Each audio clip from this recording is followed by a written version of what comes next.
죽음을 앞둔 사람이 들려주는 후회는 우리에게 소중한 선물이다. 작가 브루니 웨어는 노인병원에서 간병인으로 일했다. 그녀가 만난 환자들은 80에서 90세 나이의 노인들이었고 대부분 죽음을 앞두고 있었다. 죽음의 문턱에 서 있는 사람들과 대화를 나누면서 후회라는 말이 빠짐없이 등장한다는 것을 깨달았다. 이 모든 후회는 결국 두려움을 극복할 수 있는 용기에 대한 이야기다. 삶에서 스스로가 원하는 방향으로 살았어야 했는데 각자의 두려움들 때문에 용기 내지 못했다. 결국 원하는 삶을 실행에 옮기지 못했다. 그렇게 기회를 놓치고 시간이 흐르다 보니 어느덧 죽음을 목전에 앞둔 순간을 맞이했다. 죽음을 눈앞에 둔 사람들은 우리들에게 삶을 살아가는 데 있어 두려움을 벗어던지고 용기 내어 자신의 삶을 살라고 강조한다. 지금 내가 잘 살고 있는가? 라는 질문에 대하여 올바른 방향을 제시해 줄 수 있는 죽기 전 후회하는 5가지를 소개한다. 첫째, 나 자신에게 충실한 삶을 살지 못하고 타인이 기대하는 삶을 살았다는 후회이다. 그레이스는 80대 여성이다. 그녀는 50년이 넘는 결혼 생활 동안 세상이 그녀에게 기대하는 삶을 살았다. 그녀는 사랑스러운 자녀들을 정성껏 양육했다. 다 자란 자녀들은 모두 집을 떠났다. 그녀의 불행은 평생 남편이 집안에서 가족들을 강압적으로 대했다는 점이었다. 그녀는 결혼 생활 내내 남편에게서 벗어나 독립적으로 살아가는 것을 꿈꾸었다. 마침내 남편이 요양원에 들어갔고 그녀의 삶의 자유가 찾아왔다. 하지만 질병이 그레이스의 발목을 잡았다. 그녀의 병은 이미 말기에 이르렀다는 충격적인 소식을 접했다. 더 가슴 아픈 것은 그녀가 병에 걸린 가장 큰 원인이 남편이라는 사실이었다. 남편은 평생 집안에서 줄담배를 피웠는데 이런 습관은 그레이스에게도 악영향을 주었다. 그녀는 자유를 얻었지만 결국 침대에 누워 있어야만 하는 신세가 되었다. 왜 내가 원하는 대로 살지 못했을까? 왜 남편이 날 지배하게 내버려 두었을까? 왜 난 그런 상황을 거부할 만큼 강하지 못했을까? 그녀는 후회했다. 그녀는 우리에게 내가 원하는 것을 이루는 것을 방해하게 두지 말라고 조언한다. 제발, 그래서는 안 된다고 말했다. 시간은 우리를 기다리지 않는다. 언제 우리도 차가운 병실에 눕혀질지 아무도 모르는 일이다. 그녀는 원래 다른 사람들이 기대하는 대로 살고 체면을 매우 중요시하는 사람이었다. 하지만 그레이스는 죽음의 문턱에 도착해서야 남의 시선을 신경 쓰는 게 얼마나 부질없는 것인지 깨닫게 되었다. 그레이스는 결혼이라는 제도에 반대하는 것은 아니었다. 부부가 서로 사랑하고 배울 수 있다면 결혼은 성장할 수 있는 좋은 기회이자 아름다운 결합이라고 생각했다. 그녀가 반대하는 것은 그녀 세대가 믿었던 결혼에 대한 신조였다. 무슨 일이 있어도 결혼 생활을 지켜야 한다는 믿음이었다. 남편의 행동이 어떻든 자식들을 생각하면 무조건 결혼 생활을 유지해야 한다는 생각들이었다. 오로지 남들 보기에 반듯해 보이는 결혼 생활을 유지해야만 자식들에게 피해가 안 간다고 생각했다. 그래서 가족들을 위해 자신을 희생했다. 하지만 죽음의 문턱에 도착해서야 나에게 솔직한 인생을 살지 못했던 것에 대하여 후회만 남았다. 그레이스는 아주 대단한 삶을 살았어야 했는데 그러지 못했다는 것을 아쉬워한 것이 아니었다. 그저 그 누구도 아닌 나를 위해 살지 못했던 것들을 후회했다. 원하는 것을 그저 하면 되는데 왜 그렇게 살지 못하는 걸까? 작가 브루니 웨어는 하고 싶은 일이 있지만 하지 못하는 이유는 두려움 때문이라고 말한다. 두려움이란 내가 하는 행동이 주변 사람들의 기대에 어긋나서 그들로부터 비난이나 멸시 또는 비웃음을 당할까 봐 느끼는 것들이다. 그렇게 다른 사람들로부터 버림받을까 봐 나 자신이 아닌 다른 사람의 인생을 살게 되는 것이다. 다른 사람이 어떻게 생각할지 신경 쓰지 않고 그저 살아가면 되는 용기가 필요했지만 쉽지 않았던 것이다. 사람이란 원래 환경에 따라서 휘고 구부러지기 쉬운 존재이다. 마음이 이끄는 대로 살 수 있는 존재이기도 하지만 다른 사람들의 거친 기대에 짓눌려서 이리저리 휘둘리면서 살기도 한다. 어쩌면 내가 원하는 삶을 사는 것보다 다른 사람의 기대에 맞추어 살아가는 것이 평탄한 삶으로 보일 수 있다. 누군가에게 휘둘리지 않는 나만의 삶을 살기 위해서 필요한 것은 늘 깨어있는 정신, 그리고 용기이다. 내가 주변 사람들에게 어떤 영향을 얼마나 받고 있는지 정확하게 인지하는 것이 우선적으로 필요하고, 내가 무엇을 원하고 있는지 솔직하게 들여다보고 나 자신에게 말해야 한다. 그리고 그 생각들을 실천에 옮기는 용기가 필요하다. 무슨 일이든지 처음은 어렵다. 그리고 어려워지는 순간 죽음의 문턱에 서 있는 나의 모습을 떠올려 본다면 어쩌면 두려워하고 있는 남들의 시선들은 별거 아닌 것들이 될지도 모른다. 그러니 나만의 인생을 창조해 나가면서 살자. 그렇게 내가 아닌 다른 사람으로 살지 않기를 바란다. 둘째, 그렇게 열심히 일할 필요가 없었다. 존은 90세라는 고령의 나이임에도 놀랄 만큼 컴퓨터를 잘 다루었다. 그는 배우자와 슬하에 5명의 자녀가 있었다. 자녀들이 성인이 되어 집을 떠나자 존의 부인은 은퇴를 권했다. 둘은 모두 건강했고 은퇴 생활을 즐겁게 유지할 만큼 충분한 재산도 있었다. 하지만 존은 돈보다도 일이 그에게 주는 지위를 즐겼다. 일 자체를 특별히 좋아했다기보다는 그 일을 계속하면서 사회에서 존경받고 주변 사람들에게 인정받는 것이 좋았다. 거래나 협상을 성사시킬 때 얻는 희열에 중독되어 있었다. 어느 날 저녁 그의 부인은 눈물을 흘리며 은퇴하라고 그에게 사정했다. 그는 아내가 배우자의 보살핌을 받지 못해서 극도로 외롭다는 것을 알았다.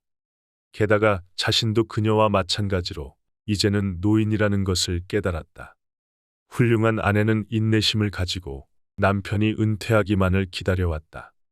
존은 두 사람의 인생이 언제 끝날지 모르고 둘 중에 누군가 먼저 세상을 떠날 수도 있다는 사실을 처음으로 깨달았다.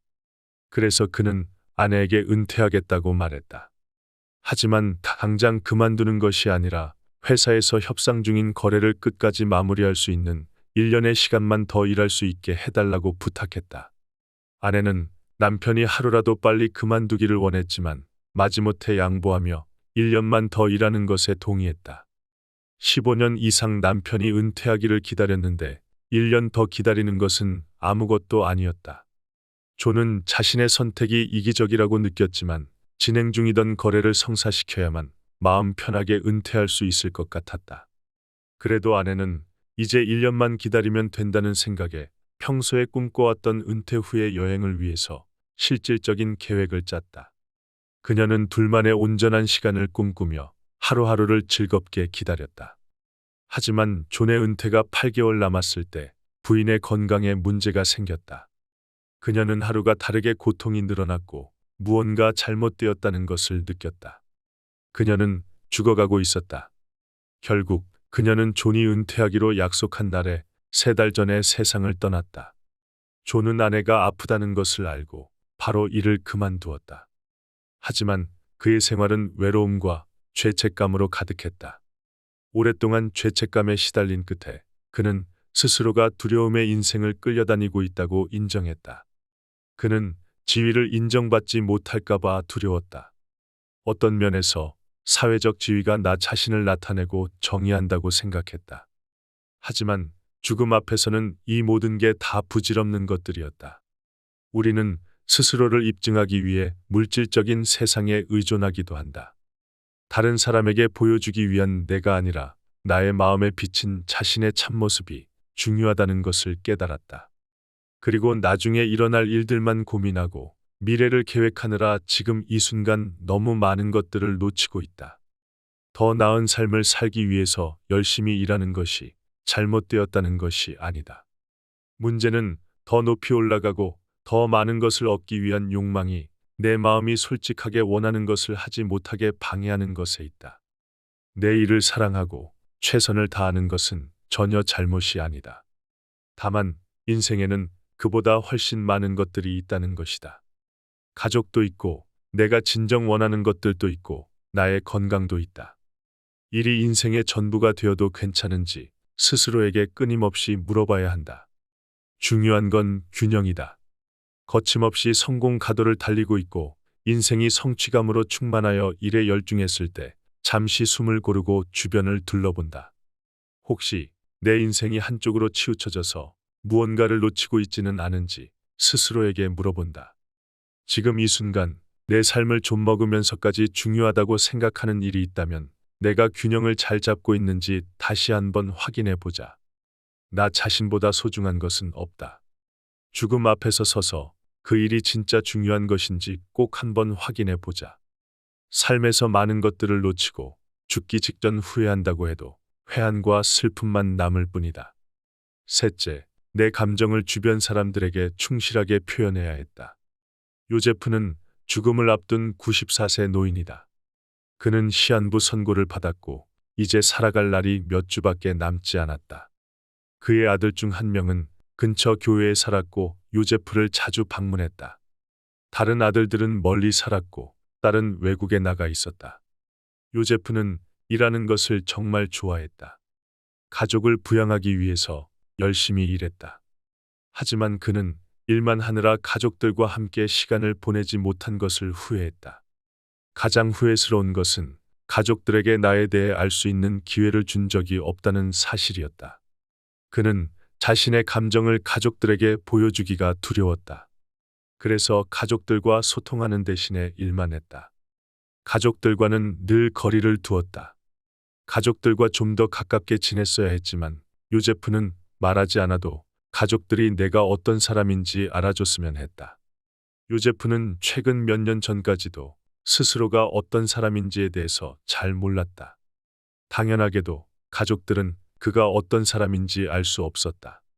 한번 가족들과 생긴 거리감을 깨는 것은 점점 더 어려워졌다. 원래 다른 사람들과 관계를 맺을 때 이미 굳어진 틀을 깨고 나오는 건 어려운 일이다.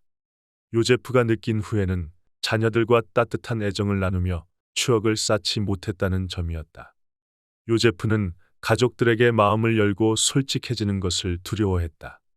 그의 내면에는 솔직함에서 비롯되는 고통을 피하기 위한 마음이 숨겨져 있다. 하지만 솔직해지지 못해서 나와 가까운 사람들이 내가 어떤 사람인지 알지 못하게 되는 것도 고통스러운 일이다. 요제프가 그랬던 것처럼 말이다. 우리 모두 언젠가는 죽는다. 죽지 않는 것을 선택할 수 없다.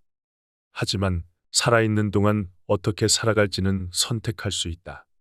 수많은 선택지 중에 하나로 나의 감정을 가까운 사람들에게 전달해보자. 내가 사랑하는 배우자나 자녀 또는 부모님께 솔직한 마음을 전달해보는 것이다. 더 늦기 전에 말이다. 넷째, 친한 친구들과 계속 연락하고 지냈어야 했다. 전 세계 요양원에는 아름다운 영혼을 지녔으나 너무나 외로운 마음을 갖고 있는 노인들이 수천 명에 이른다. 그곳에서 젊은 시절 인연들과 이별하고 홀로 지내는 것이다. 우리도 언제 홀로 지내게 될지는 아무도 모른다. 혼자 있다고 해서 반드시 외로운 것은 아니다. 혼자 있으면서 새로운 환경에서 살아보는 것이 어쩌면 행복할 수도 있다. 하지만 혼자 사는 삶을 선택하고 싶지 않았던 누군가는 외로울 수 있다. 외로움에 필요한 것은 나를 진정으로 이해해주는 친구 또는 가족이다. 외로움이란 주위에 나를 아는 사람이 없어서 비롯되는 것은 아니다. 나를 진정으로 이해하고 받아들여주는 사람이 없을 때 생긴다. 주변의 사람들이 아무리 많아도 얼마든지 외로워질 수 있다. 오히려 주변에 사람들이 많지만 그 많은 사람들 중에 나를 알아주는 사람이 한 명도 없다는 것에 외로움은 더욱 심해진다. 외로움이라는 감정은 누군가를 죽일 수도 있다. 외로움이란 가슴속에 사람을 죽음에 이르게 할 만큼 고통스러운 공허감을 남긴다. 그 고통은 참기 힘든 것이고 오래될수록 절망감은 커진다. 이때 외로움에 있는 사람들에게 누군가 작은 친절을 베풀어 이야기를 들어준다면 그 사람의 삶에 긍정적인 영향을 미칠 수 있다. 어쩌면 삶에서 만난 단 한 명의 친구가 그 역할을 해줄 수도 있다. 그래서 어떤 노인의 단 하나의 죽기 전 후회가 친한 친구들과 마지막으로 연락하지 못한 것이 되기도 한다. 물론 타인에게 의지하지 않고 혼자서도 꿋꿋하게 삶을 살아낼 수 있는 각자만의 방법은 반드시 찾아야 한다. 하지만 그 과정 중에 외로움에 사로잡혀서 사람이 사무치게 그리워지는 순간이 올 수도 있다. 그때 나를 온전히 이해해주는 누군가가 단 한 명이라도 있다면 큰 도움을 받을 수 있다. 다섯째, 나에게 더 많은 행복을 허락했어야 했다. 좋아하는 여행도 자주 다니고 내가 좋아하는 것으로 채워진 시간을 많이 보냈어야 했었다. 인생은 행복하게 살아야 한다. 진정한 내가 되어 삶을 살아가는 것도, 솔직한 감정을 표현하는 것도, 삶에서 균형을 찾고 인생에서 어떤 것이 중요한지 깨닫는 것도 결국에는 더 행복한 인생을 향한 수단들이 된다. 하지만 내가 행복해지기 위한 시도를 많이 해보지 못한 것에 대해 후회한다. 행복이란 내가 어디에 초점을 두는가에 달려있다. 삶에서 긍정적인 면을 보려고 노력하고 아주 사소한 것이라도 내가 갖고 있는 것들을 살펴본다. 가족이 있다면 그 자체만으로 감사하다. 내가 아침에 눈을 뜨는 것만도 감사할 일이다. 간밤에 죽지 않고 살았기 때문이다. 눈과 비를 피할 수 있는 집이 있다는 것에 감사하다. 여전히 건강하다면 그것만으로 감사하다. 생각해보면 감사할 일이 많다. 그리고 감사함이라는 것은 나에게 주어진 상황을 내가 어떻게 바라보는가에 달려있다. 그래서 행복이라는 것은 스스로 선택하는 것이 된다. 매일 행복해지려고 노력하면 더 많은 행복을 얻을 수 있다. 행복해지는 법을 잘 모르겠으면 행복해졌을 때의 행동을 그대로 하면 된다. 예를 들어 지금 당장 거울을 보고 웃어본다. 혼자만의 공간에서 좋아하는 노래를 틀어놓고 신나게 춤을 춰본다. 아무리 우울해도 30분 동안 부정적인 말을 하지 말고 얼굴을 찡그리지 말고 불평을 하지 말아본다. 집에 식물이 있다면 집중해서 관찰해본다. 이런 경험들이 쌓이면 나에게 긍정 회로가 돌아가기 시작한다. 인간의 뇌는 어떠한 경험을 학습하는가에 따라서 다르게 작동한다. 내가 긍정적인 경험을 쌓으면 긍정적인 감정들이 생기기 시작한다. 내가 무엇을 하면 행복해지는지 알아차리는 것도 중요하다. 지금 생각나는 것이 없다면 행복해지기 위한 리스트를 작성하고 계속해서 늘려본다. 더 많은 순간이 행복으로 물들 것이다. 내가 행복해질 자격이 없다는 생각이 든다면 그런 생각을 향해 행복해질 자격이 없는 사람이란 세상에 존재하지 않는다고 고개를 크게 저어본다. 나에게 행복을 허락하자. 나는 충분히 행복을 누릴 자격이 있다. 스스로에게 좀 더 너그러워지고 언제나 행복의 길을 선택한다. 그리고 내가 언제든 행복해질 수 있다고 강하게 믿어보자. 누구나 언제든 행복해질 수 있다. 오늘도 나에게 끊임없이 행복을 선물한다. 내가 느끼기에 지금 당당하면 행복해지는 것들을 떠올린다. 그리고 행동에 옮긴다. 더 많은 순간 기분이 좋아짐을 느낀다. 더 행복해진다는 것을 느껴본다. 이왕 사는 거 더 행복하게 살아보자. 마지막으로 죽기 전 후회하는 5가지를 요약하고 마무리한다. 첫째, 나 자신에게 충실한 삶을 살지 못하고 타인이 기대하는 삶을 살았다는 후회이다. 둘째, 그렇게 열심히 일할 필요가 없었다. 인생에는 일보다 더 중요한 것들이 있다. 균형 있는 삶을 살아보자. 셋째, 내 감정을 주변 사람들에게 충실하게 표현해야 했다. 넷째, 친한 친구들과 계속 연락하고 지냈어야 했다. 다섯째, 나에게 더 많은 행복을 허락했어야 했다.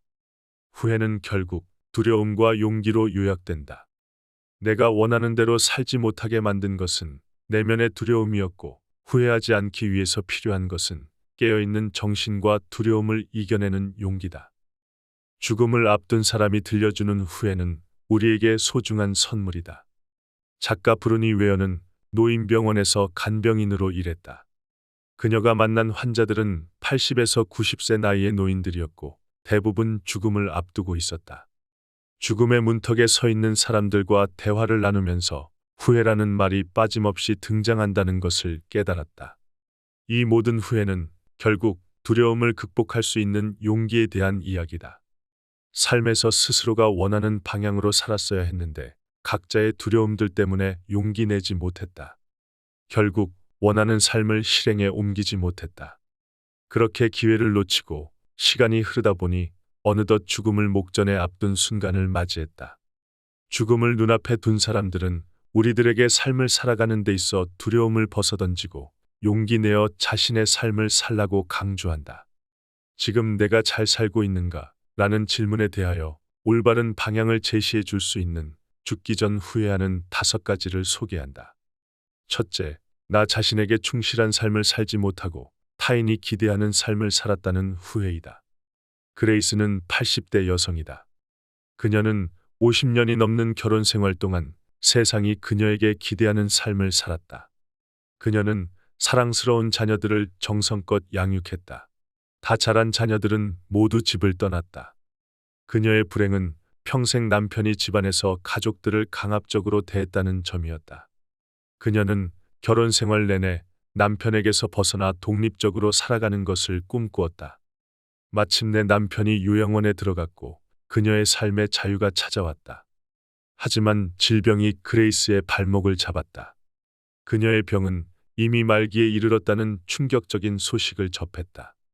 더 가슴 아픈 것은 그녀가 병에 걸린 가장 큰 원인이 남편이라는 사실이었다. 남편은 평생 집안에서 줄담배를 피웠는데 이런 습관은 그레이스에게도 악영향을 주었다.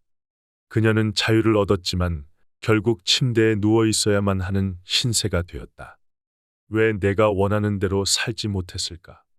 왜 남편이 날 지배하게 내버려 두었을까? 왜 난 그런 상황을 거부할 만큼 강하지 못했을까? 그녀는 후회했다. 그녀는 우리에게 내가 원하는 것을 이루는 것을 방해하게 두지 말라고 조언한다. 제발, 그래서는 안 된다고 말했다. 시간은 우리를 기다리지 않는다. 언제 우리도 차가운 병실에 눕혀질지 아무도 모르는 일이다. 그녀는 원래 다른 사람들이 기대하는 대로 살고 체면을 매우 중요시하는 사람이었다. 하지만 그레이스는 죽음의 문턱에 도착해서야 남의 시선을 신경 쓰는 게 얼마나 부질없는 것인지 깨닫게 되었다. 그레이스는 결혼이라는 제도에 반대하는 것은 아니었다. 부부가 서로 사랑하고 배울 수 있다면 결혼은 성장할 수 있는 좋은 기회이자 아름다운 결합이라고 생각했다.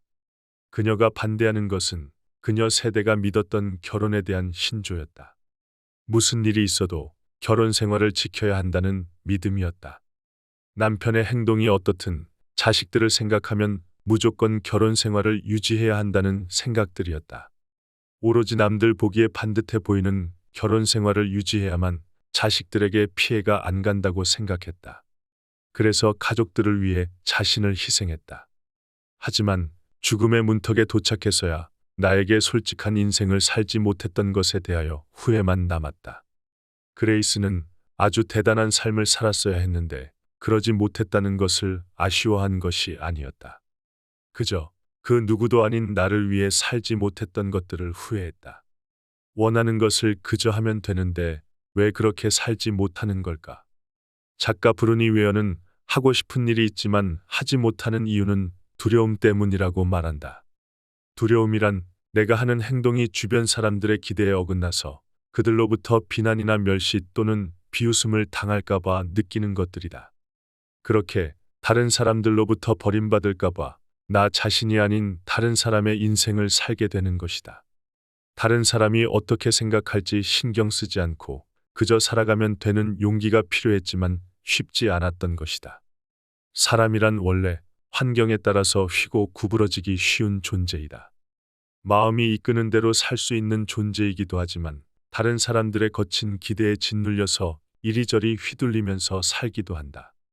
어쩌면 내가 원하는 삶을 사는 것보다 다른 사람의 기대에 맞추어 살아가는 것이 평탄한 삶으로 보일 수 있다. 누군가에게 휘둘리지 않는 나만의 삶을 살기 위해서 필요한 것은 늘 깨어있는 정신, 그리고 용기이다. 내가 주변 사람들에게 어떤 영향을 얼마나 받고 있는지 정확하게 인지하는 것이 우선적으로 필요하고 내가 무엇을 원하고 있는지 솔직하게 들여다보고 나 자신에게 말해야 한다. 그리고 그 생각들을 실천에 옮기는 용기가 필요하다. 무슨 일이든지 처음은 어렵다. 그리고 어려워지는 순간 죽음의 문턱에 서 있는 나의 모습을 떠올려 본다면 어쩌면 두려워하고 있는 남들의 시선들은 별거 아닌 것들이 될지도 모른다. 그러니 나만의 인생을 창조해 나가면서 살자. 그렇게 내가 아닌 다른 사람으로 살지 않기를 바란다. 둘째, 그렇게 열심히 일할 필요가 없었다. 존은 90세라는 고령의 나이임에도 놀랄 만큼 컴퓨터를 잘 다루었다. 그는 배우자와 슬하에 5명의 자녀가 있었다. 자녀들이 성인이 되어 집을 떠나자 존의 부인은 은퇴를 권했다. 둘은 모두 건강했고 은퇴 생활을 즐겁게 유지할 만큼 충분한 재산도 있었다. 하지만 존은 돈보다도 일이 그에게 주는 지위를 즐겼다. 일 자체를 특별히 좋아했다기보다는 그 일을 계속하면서 사회에서 존경받고 주변 사람들에게 인정받는 것이 좋았다. 거래나 협상을 성사시킬 때 얻는 희열에 중독되어 있었다. 어느 날 저녁 그의 부인은 눈물을 흘리며 은퇴하라고 그에게 사정했다. 그는 아내가 배우자의 보살핌을 받지 못해서 극도로 외롭다는 것을 알았다. 게다가 자신도 그녀와 마찬가지로 이제는 노인이라는 것을 깨달았다. 훌륭한 아내는 인내심을 가지고 남편이 은퇴하기만을 기다려왔다.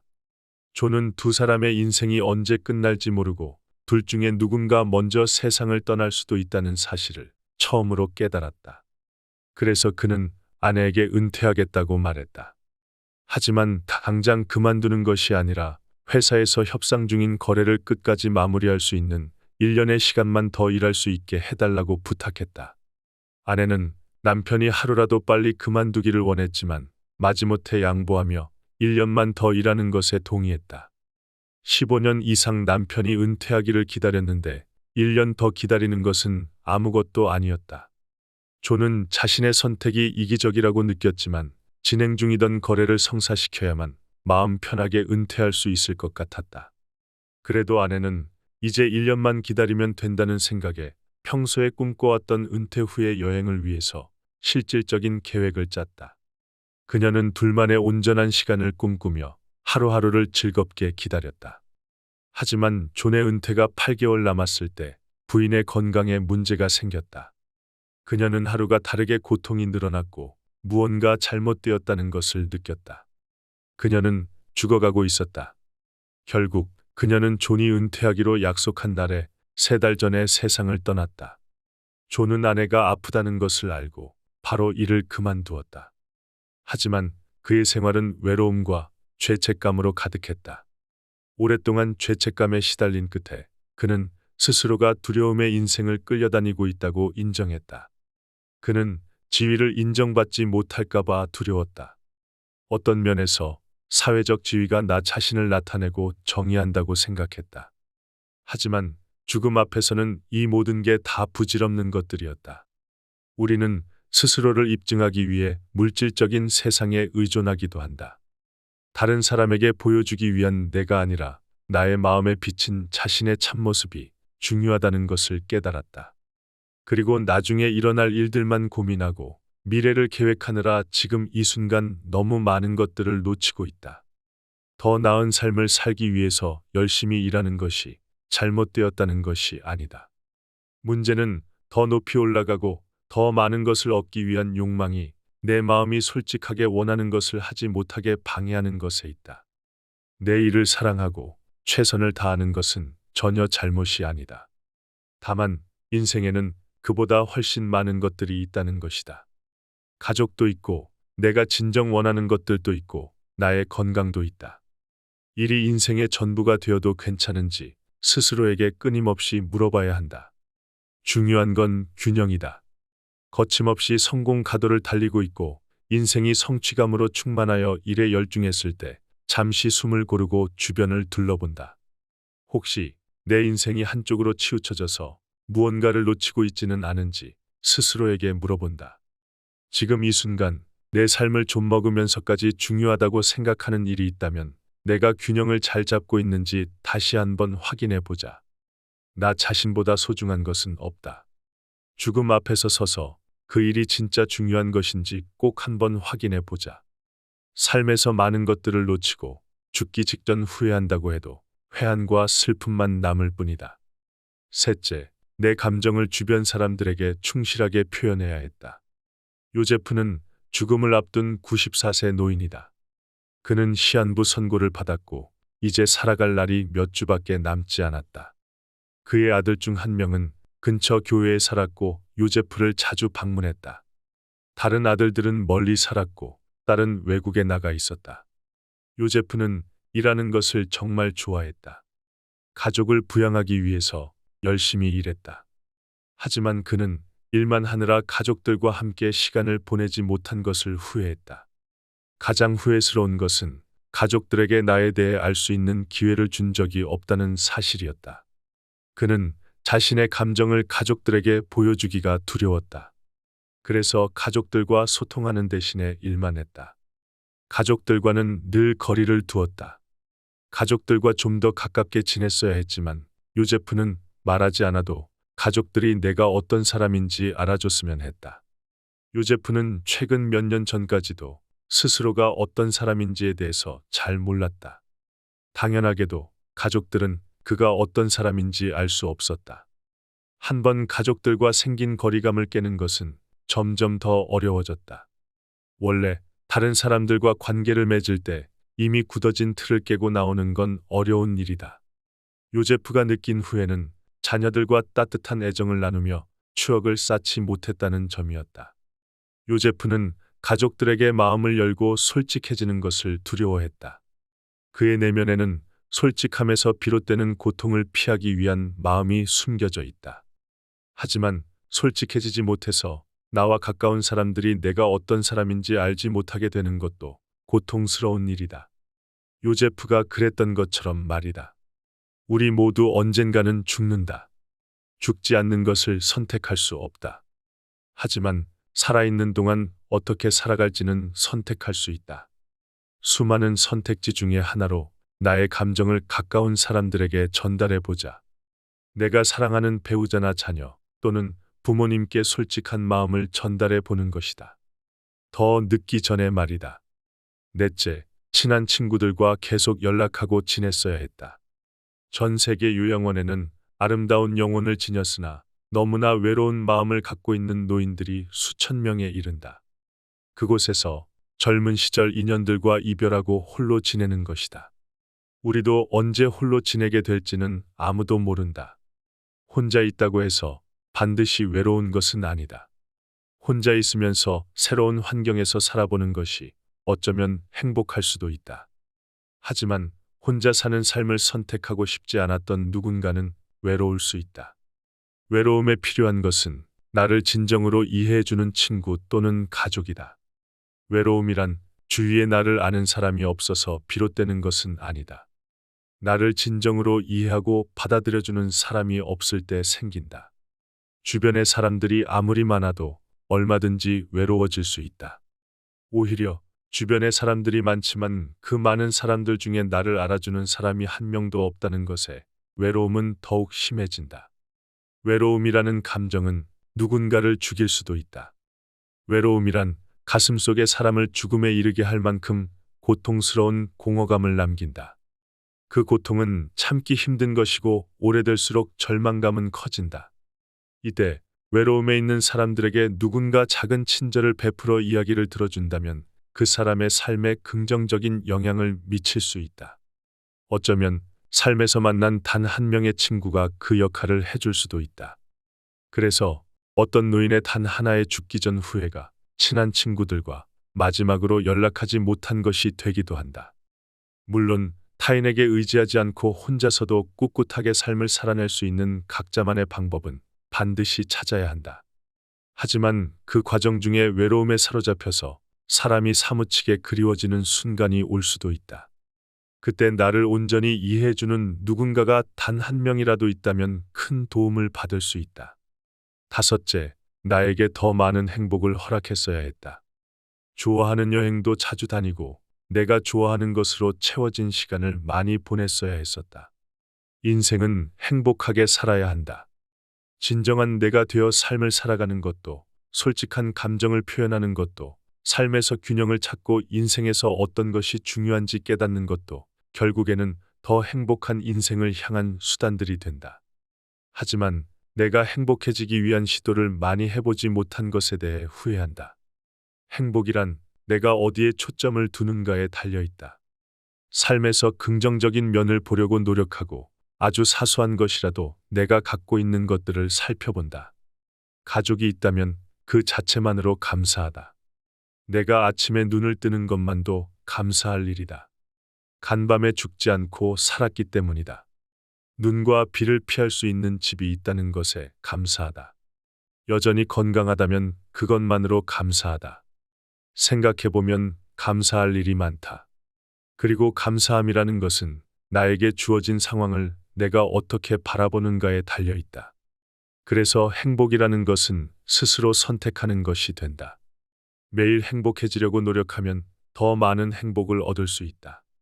행복해지는 법을 잘 모르겠으면 행복해졌을 때의 행동을 그대로 하면 된다. 예를 들어 지금 당장 거울을 보고 웃어본다. 혼자만의 공간에서 좋아하는 노래를 틀어놓고 신나게 춤을 춰본다. 아무리 우울해도 30분 동안 부정적인 말을 하지 말고 얼굴을 찡그리지 말고 불평을 하지 말아본다. 집에 식물이 있다면 집중해서 관찰해본다. 이런 경험들이 쌓이면 나에게 긍정회로가 돌아가기 시작한다. 인간의 뇌는 어떠한 경험을 학습하는가에 따라서 다르게 작동한다. 내가 긍정적인 경험을 쌓으면 긍정적인 감정들이 생기기 시작한다. 내가 무엇을 하면 행복해지는지 알아차리는 것도 중요하다. 지금 생각나는 것이 없다면 행복해지기 위한 리스트를 작성하고 계속해서 늘려본다. 더 많은 순간이 행복으로 물들 것이다. 내가 행복해질 자격이 없다는 생각이 든다면 그런 생각을 향해 행복해질 자격이 없는 사람이란 세상에 존재하지 않는다고 고개를 크게 저어본다. 나에게 행복을 허락하자. 나는 충분히 행복을 누릴 자격이 있다. 스스로에게 좀 더 너그러워지고 언제나 행복의 길을 선택한다. 그리고 내가 언제든 행복해질 수 있다고 강하게 믿어보자. 누구나 언제든 행복해질 수 있다. 오늘도 나에게 끊임없이 행복을 선물한다. 내가 느끼기에 지금 당당하면 행복해지는 것들을 떠올린다. 그리고 행동에 옮긴다. 더 많은 순간 기분이 좋아짐을 느낀다. 더 행복해진다는 것을 느껴본다. 이왕 사는 거 더 행복하게 살아보자. 마지막으로 죽기 전 후회하는 5가지를 요약하고 마무리한다. 첫째, 나 자신에게 충실한 삶을 살지 못하고 타인이 기대하는 삶을 살았다는 후회이다. 둘째, 그렇게 열심히 일할 필요가 없었다. 인생에는 일보다 더 중요한 것들이 있다. 균형 있는 삶을 살아보자. 셋째, 내 감정을 주변 사람들에게 충실하게 표현해야 했다. 넷째, 친한 친구들과 계속 연락하고 지냈어야 했다. 다섯째, 나에게 더 많은 행복을 허락했어야 했다. 후회는 결국 두려움과 용기로 요약된다.